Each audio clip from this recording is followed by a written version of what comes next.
માનવજ્યોત દ્વારા લગ્ન પ્રસંગે, શુભ પ્રસંગે, ધાર્મિક પ્રસંગે કે પ્રસંગોપાત વધી પડેલી રસોઈ જુદી જુદી સમાજવાડીઓ, પાર્ટી પ્લોટ સ્થળેથી એકઠી કરીને ગરીબોના ઝૂંપડાઓ સુધી પહોંચાડવામાં આવે છે। દરરોજ બપોરે લગ્નવાડીઓમાંથી રસોઈ વધી પડ્યાનો ફોન આવતા રહે છે।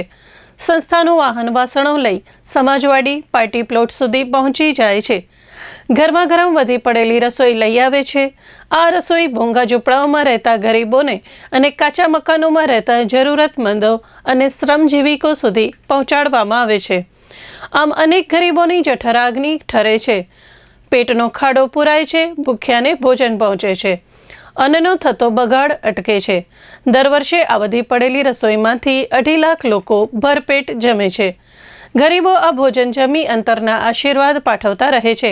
ભુજથી 20 કિલોમીટરના અંતર સુધી સંસ્થાનું વાહન રસોઈ લેવા સમાજવાડીઓમાં પહોંચી જાય છે। સવારે 8 થી રાતના 8 વાગ્યા સુધી આવી વધી પડેલી રસોઈ સંસ્થાના ભુજ કાર્યાલય મધ્યે સ્વીકારવામાં આવે છે।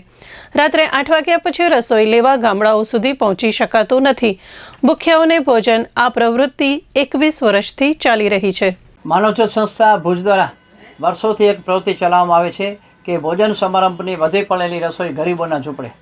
આ સૂત્ર હેઠળ અમે લોકો છેલ્લા 20 વર્ષથી કામ કરીએ છીએ અને અનેક ગરીબ લોકોનો પેટનો ખાડો પૂરાયો છે, એમનો જઠરાગ્નિ ઠર્યો છે। અત્યારે લગ્નની પૂર્વ બહાર સિઝન ખીલી છે, બીજી બાજુ ધાર્મિક મહોત્સવ ઉજવાઈ રહ્યા છે, ત્રીજી બાજુ સામાજિક કાર્યક્રમો પણ એટલા યોજાય છે, જેના કારણે જ્યાં જ્યાં રસોઈ વધી હોય, જ્યાં નાસ્તો વધ્યો હોય તો એ માનવજ્યોત સંસ્થા એકઠો કરે છે અને ગરીબોના ઝૂંપડે પહોંચાડે છે।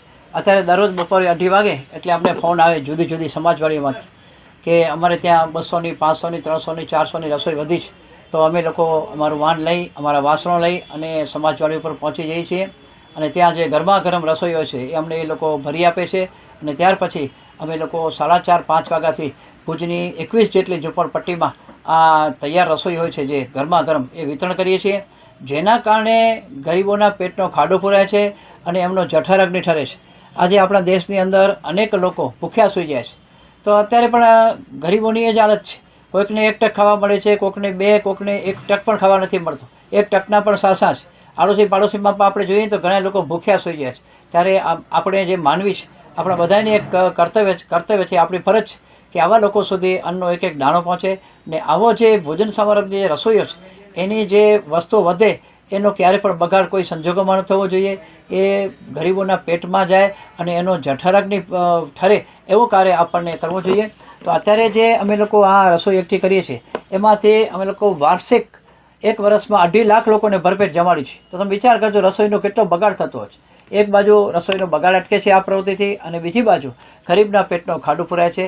તો આ પ્રવૃત્તિમાં દરેકને સહકાર આપવા નમ્ર વિનંતી છે। જ્યાં પણ 50-100ની રસોઈ હોય છે તો અમે લેવા ચોક્કસ પહોંચી જઈએ છીએ। આજુબાજુના લગભગ 20 કિલોમીટર સુધીના વિસ્તારમાં મારી ગાડીઓ પહોંચી જાય છે। અત્યારે 3 વાન છે અને 5000 લોકો જમી જાય એટલા અમારી પાસે વાસણો છે કે એ રસોઈ ભરી શકીએ એટલા અમે 5000 લોકોની રસોઈ આવી જાય એટલા અમે વાસણો પણ વસાવ્યા છે ને જેના કારણે આજે આ પ્રવૃત્તિ 20 વર્ષથી કચ્છમાં ચાલુ છે અને જેના કારણે અનેક ગરીબોના પેટનો ખાડો પૂરાતો આવે છે।